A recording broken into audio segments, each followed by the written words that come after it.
Hello everybody. I'm looking a bit weird because I'm just going to go and share this if it will let me. Will it let me? No, got guest requests. Why do they have to change everything? No, I don't think it's going to let me do it, so I'm just going to have to walk and talk.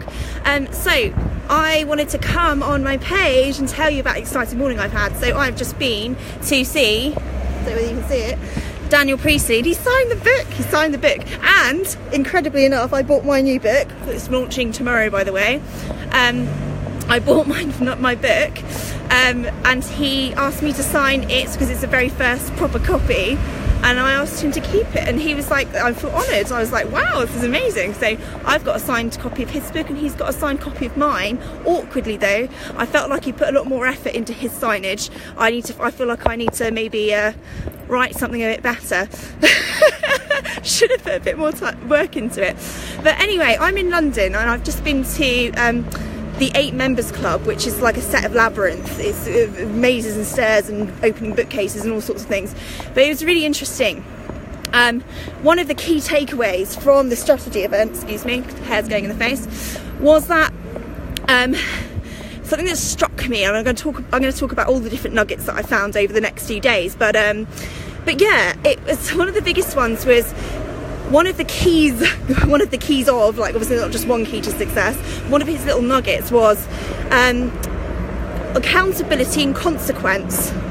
He had A and C, and I immediately wrote down action and consistency, and he was like, no, it's accountability and consequence. And I was like, ooh, you're totally right, because, and I'm going to use my example of the Ritz event in my book.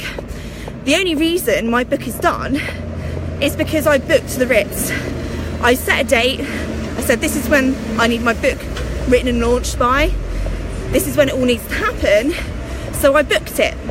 And it kept me accountable. And there was a consequence of letting myself and everyone else down if I hadn't got it written. So I think he's totally right. It is about accountability and consequence. And he said this kind of funny quip about how someone said, oh, I need to get a coach for accountability. And he said, well, why don't you just get I don't necessarily agree with this, but he said, well, why don't you just get £100,000 loan, and that will give you the accountability that you need to make sure that you get it all paid off and whatever else. So it was an interesting take. I'm not necessarily thinking that I totally agree with getting £100,000 loan, but the principle is there, and I hope you kind of get where the basis of this comes from, is that you've got to tie yourself into stuff that you can't weasel out of, because when you do that, stuff happens. That's the key to getting over procrastination, is to tie yourself into something to make sure that it actually happens. And so that was one of the kind of key resonating things that I took from the day. But yeah, he took a lot about, in terms of the noise that we give ourselves, and we think about all of the challenges that we go through as entrepreneurs, and we wrote things down like government policy could get in the way of your business, the Brexit, the budgets, the spending, and all of these other things. And he's like, instead of focusing on all of the potential problems, and this is where I was like, yes, exactly, instead of focusing on all the problems, get into the entrepreneurial part of your brain. And there's never a lack of resources, only a lack of resourcefulness, and I'll add to this, and a lack and willingness to change and adapt with your environment. And environment was another thing that he was talking about, which is so true. And it was like, I started off coaching £20 at the kitchen table, and it was because I was surrounded in a circle of other business peers who all charged very low amounts. And it wasn't until I kind of opened the door on the rest of the entrepreneurial world that I realised that I really didn't have a clue about what was on offer, what was possible, what I should be charging, and all of these different things. And it was a really interesting experience to look at actually your environment, and the people that you hang around with really do make a big difference. Since I've been spending a lot of time with Jessica Lorimer, for instance, who is an incredibly, unbelievably successful woman who I absolutely respect, admire, adore, look up to. and she, you know, she has that had a huge effect on my mindset and how big I play and all these kinds of things. So I think that really makes a difference as well.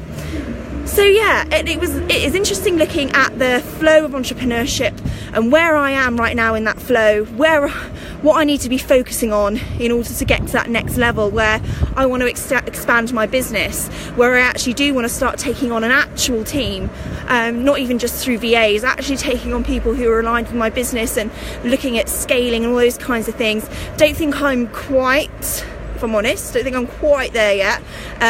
Don't get me long though, I always say it's not long and then suddenly I'm there. Just like I'm going to write a book and oh, it's done. So things will happen quickly, I know, but I know where I've got to focus, so that's the main thing. So yeah, it's a really interesting experience and I'm really looking forward to tomorrow at the Ritz. It's going to be fantastic. I'm so pumped, hyped about that event. There is so much value, and do you know what, this is the thing, is that it's not going to be a pitch fest. None of the speakers are going to be pitching. It's all going to be added, you know, value added content. And that's what I'm really excited about. I'm excited to see the state change of people when they walk in to when they leave, and the high that they leave on. I'm totally excited for that, because